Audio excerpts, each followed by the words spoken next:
আলহামদুলিল্লাহ, আগে আমি খুবই কষ্টে ছিলাম।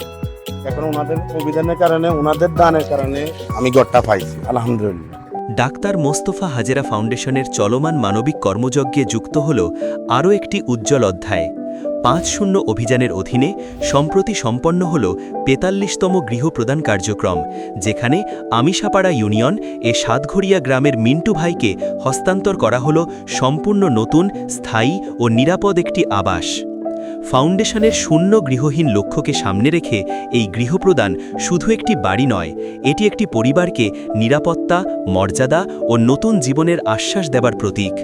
এই গুরুত্বপূর্ণ মুহূর্তে উপস্থিত ছিলেন ফাউন্ডেশনের সম্মানিত প্রতিষ্ঠাতা জনাব গোলাম মর্তুজা। সশরীরে গৃহটি হস্তান্তর করেন এবং মানবিকতার এই ধারাবাহিক প্রচেষ্টার ভবিষ্যৎ পরিকল্পনা তুলে ধরেন।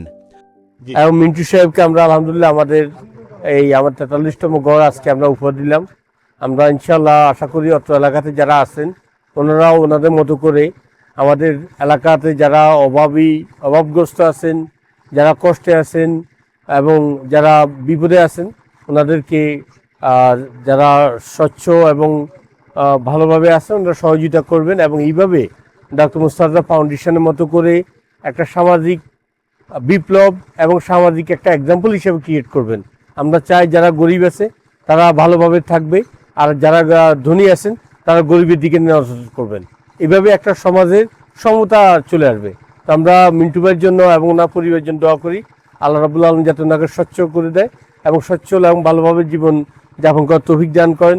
একই সাথে আগামী দিন যাতে ওনার পরিবার থেকেও এই ধরনের ফাউন্ডেশন করার মতো সে তৌফিক দান করে এবং অন্য মানুষের জন্য আর গর্ব দিতে পারে। আলহামদুলিল্লাহ, আগে আমি খুবই কষ্টে ছিলাম। এখন ওনাদের অভিযানের কারণে, ওনাদের দানের কারণে আমি ঘরটা পাইছি, আলহামদুলিল্লাহ। এটা আমি আল্লাহ দরবারে শুকরিয়া করি, ওনাদের জন্য সবসময় আমি দোয়া করি। অনুষ্ঠানে বক্তব্য রাখতে গিয়ে জনাব গোলাম মর্তুজা আমিশাপাড়া ইউনিয়ন ও সাতঘড়িয়া গ্রামের সর্বস্তরের মানুষকে আহ্বান জানিয়ে বলেন, মানুষের পাশে দাঁড়ান, একে অপরকে সাহায্য করুন, তাহলেই আমরা সমাজে ইতিবাচক পরিবর্তনের উদাহরণ সৃষ্টি করতে পারব। গৃহহীন মানুষের মুখে হাসি ফোটানোয় ডক্টর মোস্তফা হাজেরা ফাউন্ডেশন গর্বিত। এই উদ্যোগ ভবিষ্যতের মানবিক সমাজ নির্মাণে একটি শক্তিশালী পদক্ষেপ।